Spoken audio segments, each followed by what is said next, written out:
You're listening to the Visiting Writers Series at Emporia State University. Hello, I'm Kevin Rabus, former State Poet Laureate of Kansas and a professor here at Emporia State. I'm joined today by California poet Bart Edelman, who is a dear friend and who is a visiting writer at Emporia State today.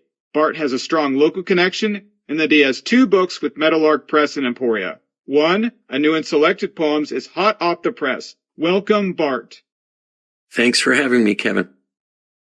Tell us more about your connection to Meadowlark Press, Emporia State, and our town, and your new book. Yes. So, I have been twice before to Emporia to do Writers Week, and my connection with Meadowlark, you helped cement by telling me to possibly submit a manuscript, which I did, and because of that, I was able to make good contact with Tracy Simmons and with Lindsay Garcia. And the first book we did 2 years ago was Whistling to Trick the Wind, and that did very well. And we had such a warm relationship, and Meadowlark, thank goodness, believed in my work, that we were able to now do the new book, This Body is at Rest, which is 30 years worth of work. So a new and selected volume that just was published last week. As many know, you're a distinguished author.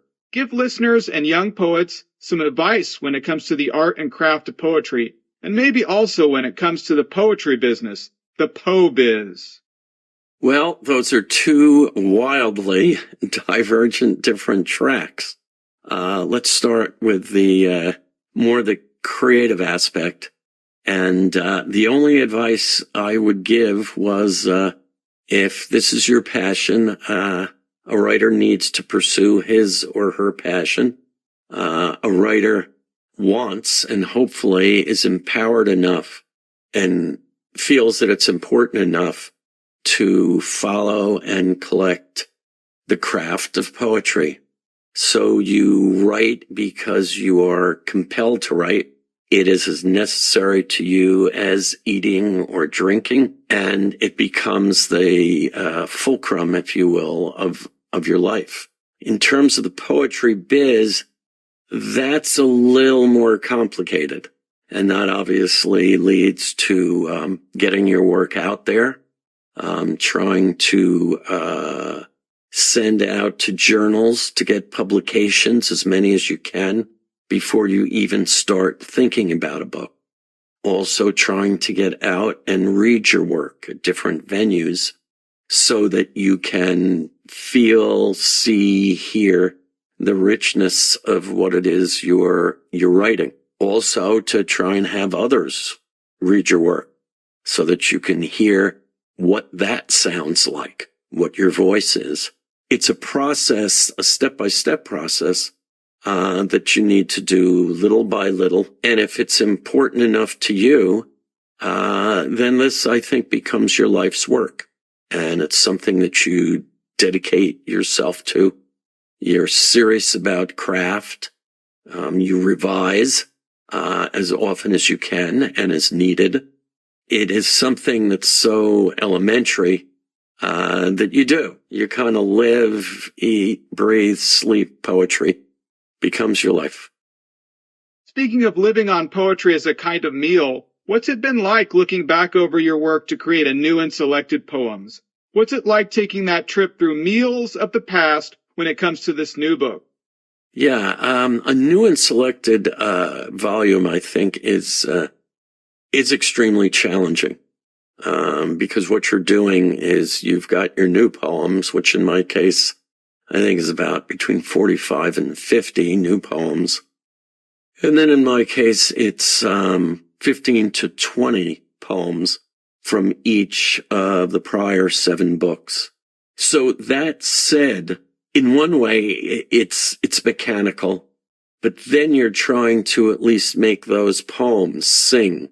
And you're trying to make the different books come together so that there is kind of a footprint, a pathway, for where you've been. And that's the challenging part, because you have to go through And even though you may have a book that had 50 poems in it, if you're, now down to 15 or 16 poems, you have to cut and paste and do it in such a way, just like if a performer, a singer was doing a concert, you're trying to make sure that there is an order for those poems, because the order was very, very different on each of the separate books.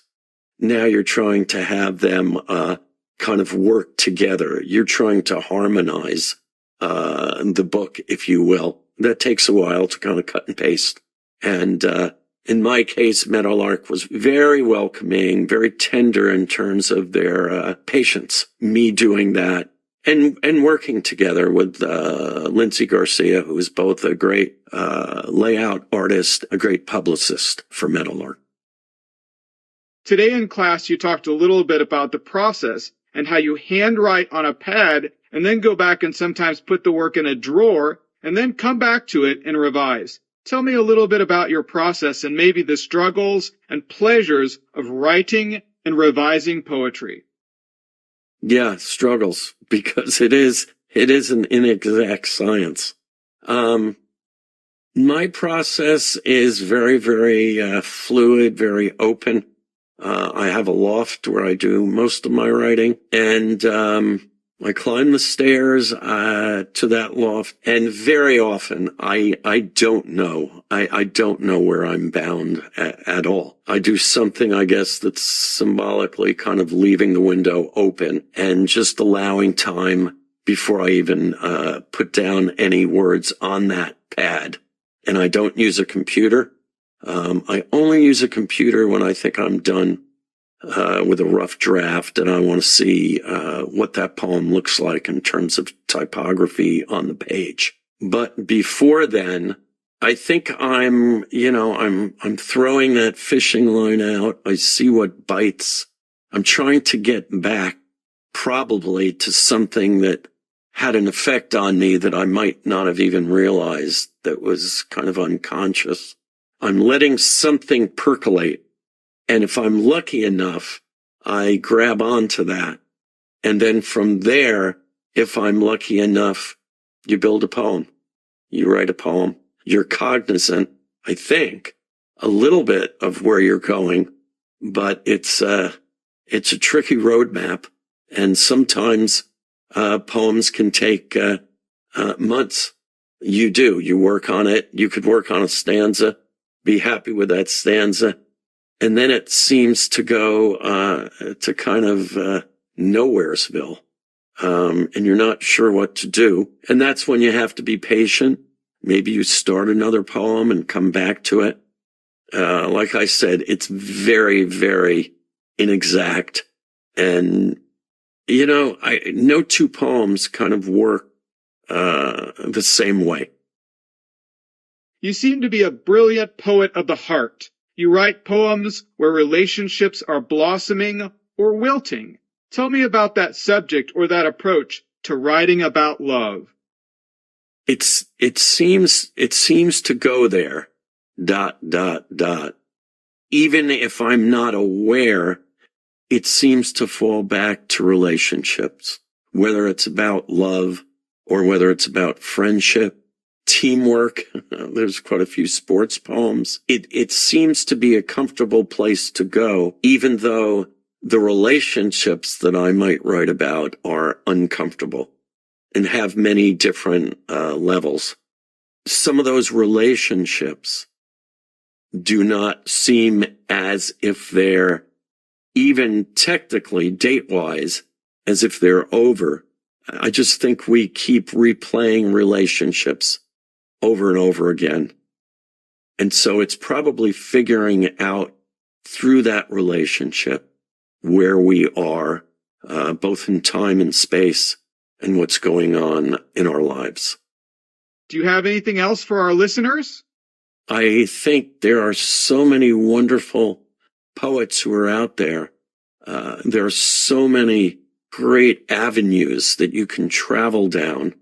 I would just be a messenger, a harbinger, if you will, for lots of the poetry that's being written, and go to venues, hear poetry, encourage people to write poetry. I think poetry should be taught from the get-go, from Jump Street. Kindergartners should be writing and experiencing poetry, because I think it makes you see the world differently. And I know for sure that when I'm not writing, I do not see the world the way I do when I am writing, and the connections and the symbols that are there. So I think we're a lot healthier when we are writing, when we are listening to poetry. I think that's a darn good thing for all of us. Excellent. Thank you for talking with us today, and thank you for broadening the reach of poetry. Thank you, Kevin. Much appreciative.